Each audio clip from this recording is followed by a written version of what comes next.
originally from Texas, and I grew up listening to a lot of roots music, which is, falls under the Americana genre. He wanted to really show off his talents as a songwriter, and also, once he realized, that I was into so many different genres, he really wanted to allow me to show the different colors in my voice and my background, my musical background. And to me, that was just great because I got to sing a jazz song. I got to sing some blues rock, which is, kind of what I've been doing for the last 15 years or more. And I also got to sing some country and some bluegrass and blues, jazz. It was just so much fun. And he got some really great players from LA. Johnny Main from the 44s is on the CD. Let's see who else is on there. The guy who played with Oingo Boingo. Why am I spacing out on his name? He's just a lot of good players from LA.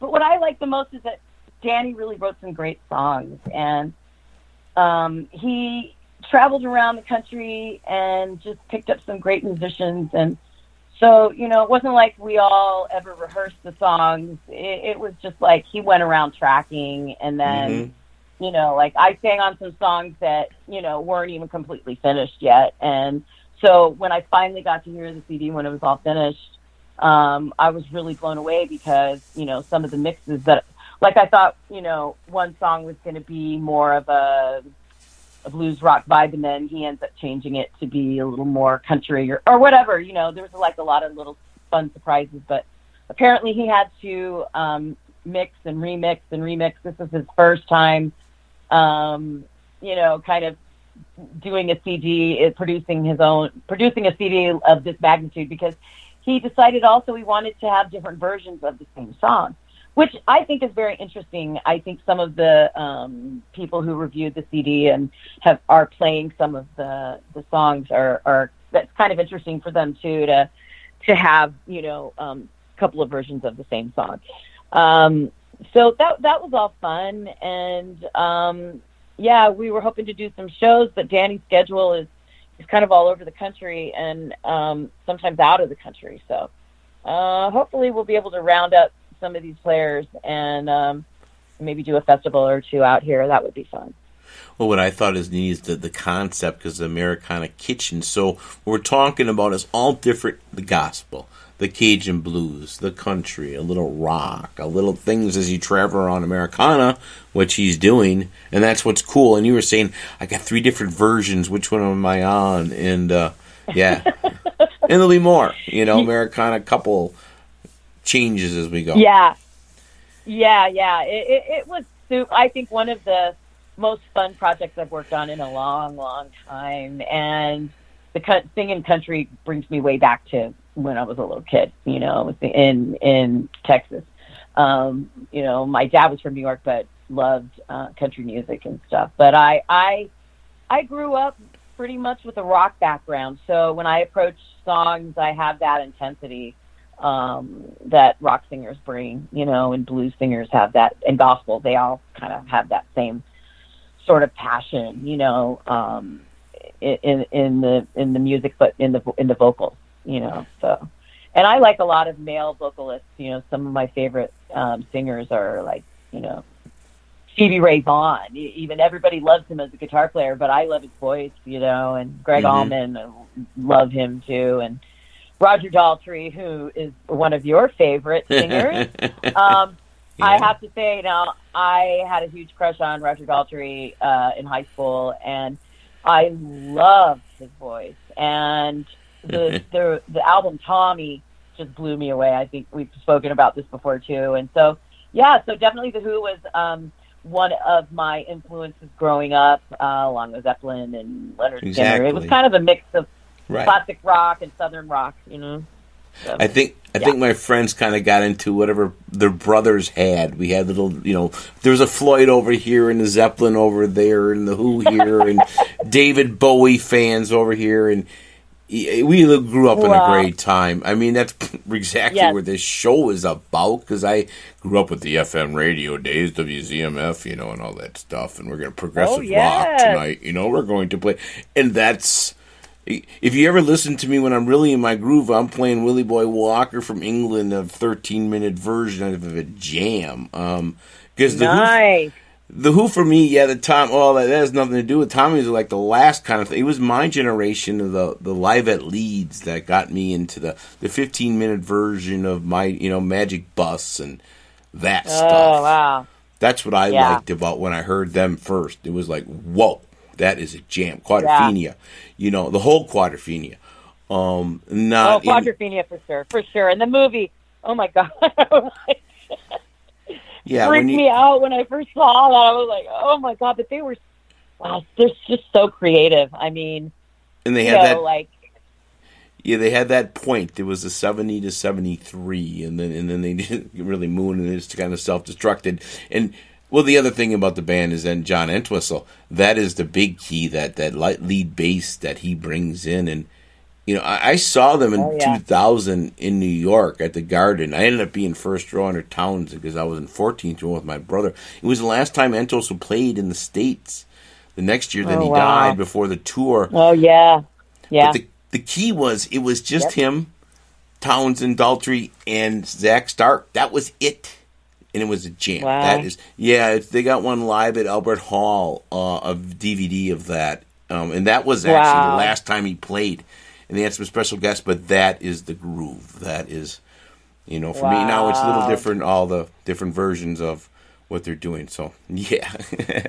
That's the Who Magoo. And that's for the Who part of the show. And Magoo was my nickname in high school. So that's where it all mixes. Yeah, I love it. And, I mean, when you think about how popular rock operas have become, I mean, the Who's been doing that, They've been doing that for a long time. I mean, yeah, innovators. And what a stage, I mean, what performers? I mean, Pete Townsend, wow, I mean, guitar pieces flying everywhere. Watch, you got to wear protective gear at a Who concert back in the day, Put it this way, there are other bands that went up and, moved. I'm sorry, the Stones are jamming, but they're not going. The Who, Mike is flying. Tom, it was just incredible. Yes, yeah. I mean, it's there on the film, and you can see it all for it. 1970 version of that, and that is a live at Leeds. There's one Isle of Wight that they did a version, a live one. So, yeah, the Who Magoo tonight was for Francesca, talking about the Who. So, hey, let's rock now some of the Scorch Sisters. What you got going, because you ladies are awesome too. Tell us, we Thank played you. So Much Trouble.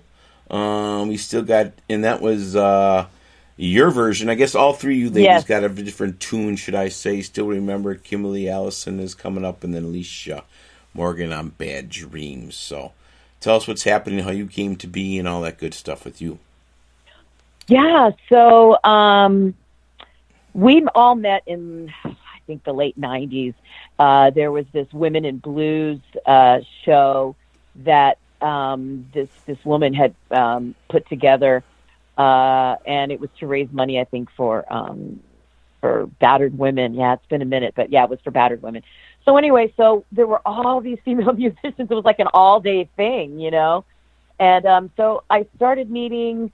I met Kimberly through that, and then Alicia was playing in a band called Scarlets. It was an all-female band with a really great bass player by the name of Lynn Davis and Gia Chambodi on vocals. And anyways, so there was this one all-female Women in Blues show at a little club that's no longer around. And then there was a bigger one that I put together at B.B. King's in Universal City.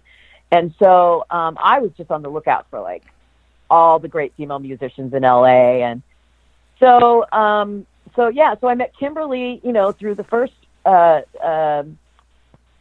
Women in Blues event. And then I met Alicia when I went and sat in with her band, the Scarlets, because there was a possibility that they were going to need a sub for a few weeks.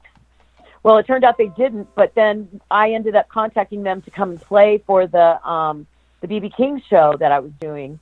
the all women in blues, event. And so, there was a few of us from that event that just said, hey, let's put a band together. And it was like a 12-piece band with like, I don't know, 3 or 4 singers and 3 horn players. And we actually called that band Some Like It Hot, which we thought was a cute name. Lynn Davis came up with that. And it was, and so we had a regular gig at Cozy's, which is a big blues club here in LA for a while. It's no longer around, but, we had that band together for about 5 or 6 years. And,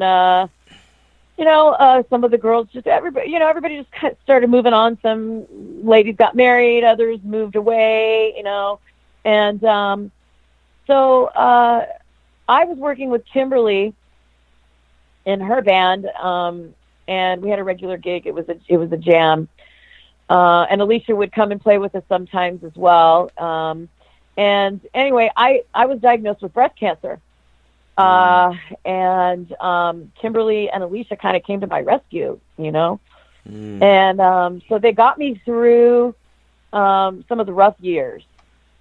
And then, Alicia and I were talking, and we were working together in other bands. We brought each other in on different projects and whatever. And then we just said, you know what, to hell with all of this, because a lot of these people we're working with just weren't, they just either weren't professional enough, or it wasn't fun. Thank you. That's the point. It's got to be fun, because what life is not fun. It's really no, it's true, and especially with playing music, because let's face it, we don't get paid a lot most of the time. So anyway, so Alicia and I said, well, let's start our own thing, and let's talk to Kimberly and see if she wants to get in on it, and then it'll be our band. And Alicia came up with the name, the Scorch Sisters, and then we decided, once we got Kimberly on board, we decided, well, we'll be the main focus, and then we can bring in rhythm sections, bass player and drummer. It could be, a combination of 2 men or 2 women, or a man and a woman, whatever. It doesn't matter, So we did that for a few years, and then a couple of years ago, we brought in, we've been working with for the last couple of years, mainly with women, and trying to keep it, like an all-female kind of thing. So anyway, we played a couple festivals and got some nice reviews and stuff, and then unfortunately Kimberly's father passed away, so we kind of took a little hiatus for a couple of years. She had a lot of family business to take care of, and then Alicia was busy with the Heartbreak Hotel gig. I think that she discussed that with you, and so anyway, we just decided that, it's always the kind of thing with us, because we call it, we're the Scorch Sisters. We're sisters because we've been there for each other. We've, been there through divorces, through sicknesses.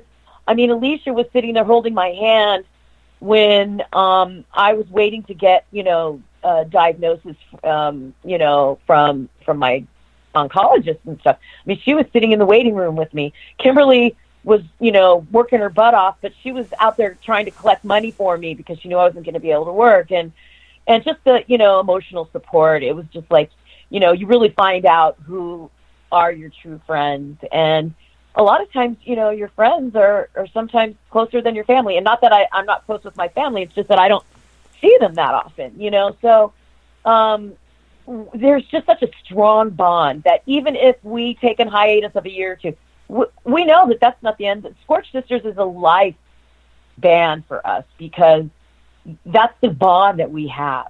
That's how much we get along. That's how much respect we have for each other.